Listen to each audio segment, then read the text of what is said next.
We're live. We are. Excellent. Hello everybody, it's Michael here from Critters Up Close. Very excited to be doing our very first Wildlife Wednesday here at the Kids Around Perth. Today we're joined by Salty, but just to let you know, so my name's Michael and behind the camera today we have Talia. Hello! And Salty, the Saltwater Crocodile. So some of you may have seen my April Fool's post on our Facebook page. Fantastic.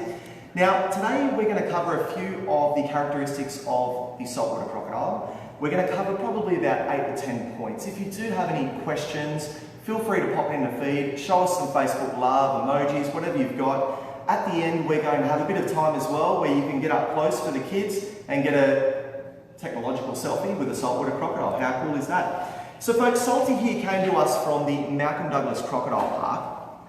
And just to tell you a little bit more about Critters Up Close, so we opened an Environment Education Centre at the Mandurah Forum, so the Critters Conservation Centre. And of course we've closed it down temporarily because of the coronavirus, and we've been doing wildlife education for about 5 years.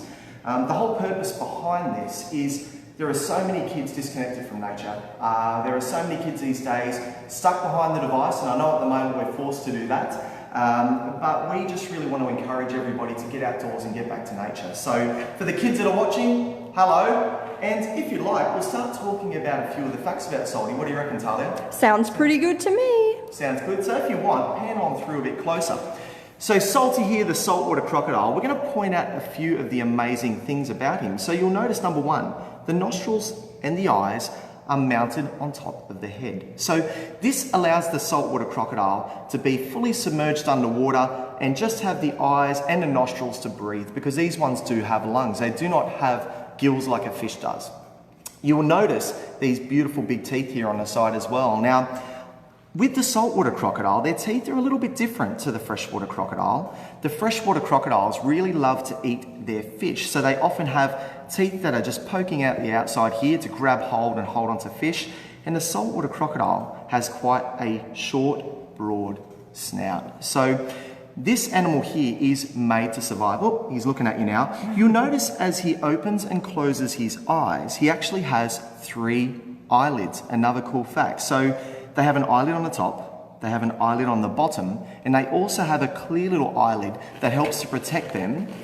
Now, some people, hello Salty, some people have actually said to me, do crocodiles cry? Well, that's quite an interesting one. So crocodiles do produce a liquid that has like an antibacterial that helps to keep their eye nice and clean. Isn't that right? Salty's disagreeing? Not really? Now folks, as we come over a little bit closer as well, I want to tell you a really cool fact. Now, when crocodiles sleep, they will actually sleep with one eye open and they can shut down half of their brain. How amazing is that? So my daughter sometimes sleeps with her eyes open, which is a little bit freaky, but crocodiles are exactly the same. So these critters here, made for survival. Kids, a question for you. What animal alive today, I should say, is most closely related to dinosaurs? What animal alive today is most closely related to dinosaurs? If you're behind the smartphone or tablet, pop it in the comments now. Otherwise, get mum, dad, or your carer to drop it in. Now, Tata, if we can pan down a little bit further, you can see these little legs at the front here, cute little feet there. And at the back, we've got webbed toes. Now, whilst a crocodile has webbed toes, and they can use it for swimming, they don't generally use their feet to swim. They use this amazing thing here, this big, strong tail. This tail helps to propel them through the water. It helps to project them out of the water to catch birds and bats and things on the fly as well. Super amazing animals. Now, with our animal names in Australia, we're not always totally correct or clear cut. For example, the saltwater crocodile. This leads a lot of people to believe that this beautiful animal here can only live in salt water. Now, that's actually not true. The saltwater crocodile can spend its whole life living in fresh water, it can live in salt water, or it can live in a mixture of both, which I find an absolutely amazing adaptation, we call that, to help them survive in the wild. How amazing is that? You'll see these scoots on the back here and these scales, very good for camouflage. And in fact, when these ones are moving along, it's very hard for them to be seen. They barely break, he's having a smile, they barely break the surface of the water. And if you can see inside the mouth there, their tongue is actually fused to the bottom of their mouth. How incredible is that? Do we have anybody commenting on... We have had a couple of people who are on the right track. I'm getting a lot of people who are guessing birds coming from all different age groups. And I tell you what, you guys are on the right track. Absolutely. Well, we'll keep that going and we'll check in again soon. So a couple of other things we want to talk about, kids, little kids and big, is back in the late 60s, early 70s, the saltwater crocodile was almost hunted to extinction throughout the wild. Now their populations are much healthier because they were protected in the early 70s, but they were almost hunted, gone forever, which is very, very sad. Some of the other questions that have popped up on the pre-feed before we went live was, how long does a crocodile live? And that's a good question. So they can live over 70 years. And in fact, some crocodiles have been known to live over 100 years, which I find absolutely amazing. Isn't that right, Salty? Smile if you like that. Check that out. You may hear during the live, you'll hear Salty make a because he's still quite young, and they will actually do that to communicate and call to their mum as well. Now, talking about mother crocodiles, let's cover that. The female saltwater crocodile, I should say, will dig up a big mound made of sticks and twigs, and that is where she will lay her eggs. She will become very, very protective over those, and the warmer the nest is, if it's really warm, the eggs will hatch as males. If the nest is quite cool, the eggs will hatch as females. Is that pretty cool? And if the nest is just the right temperature, you will get a mixture of boys and girls. Awesome. So, just a couple of other things I want to cover. Kids, can anybody tell me, what does ectothermic mean? What does ectothermic mean? Anybody got any ideas there? Ectothermic. I'll give you a bit of a clue. Us mammals, we are endothermic, whereas reptiles are ectothermic. What have we got on the feed? We have got someone who has just guessed the right answer for our animal that is most closely related to the dinosaurs, and that is the chicken. Chicken, how good is well that? Done. There you go. Eating dinosaur eggs in the morning, kids.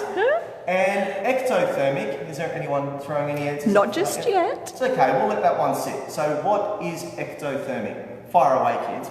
Another fact that I'd like to talk to about as well, what else have I got here? I've got a few facts propped up here.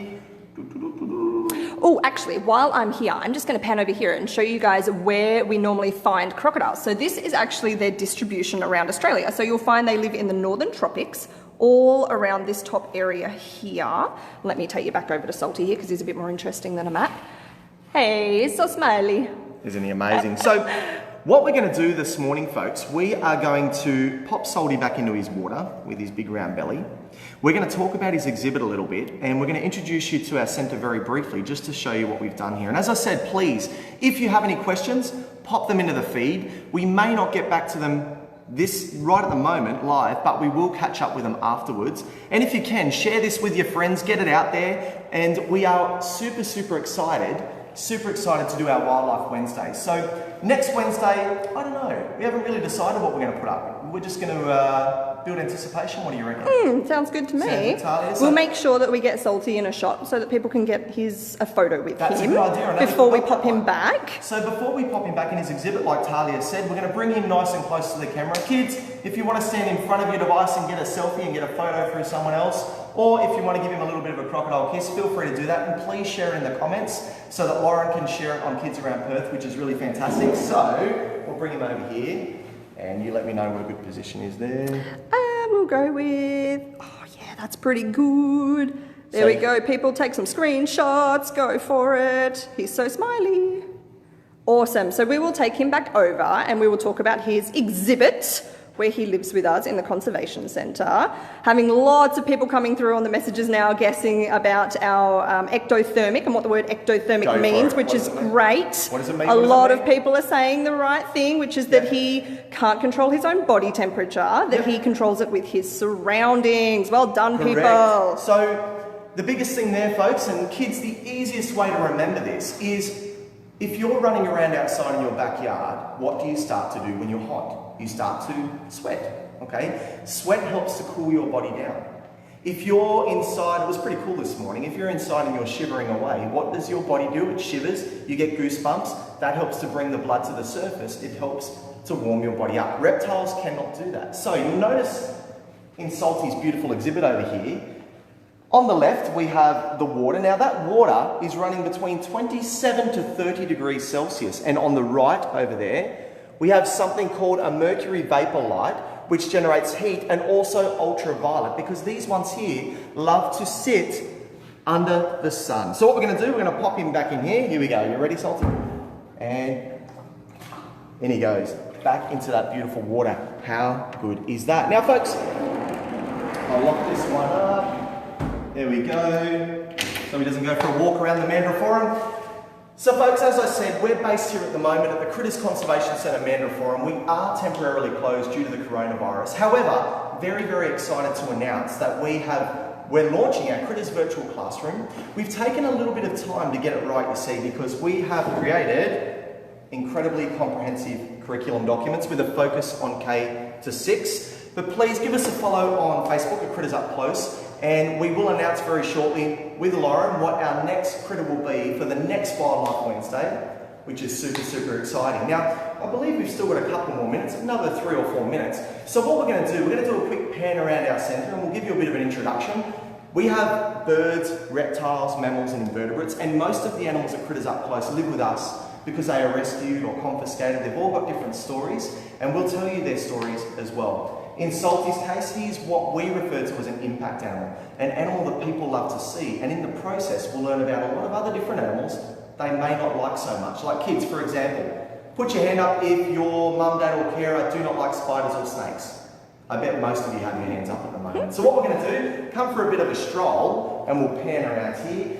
So over here to our left, folks, we have our invertebrate area. So one Wildlife Wednesday, we will talk about invertebrates. These are things that do not have a backbone, and they're also ectothermic as well. How amazing is that? We've got spiders, we've got stick insects, we've got our touch table. Oh, and kids, look at this, look at this.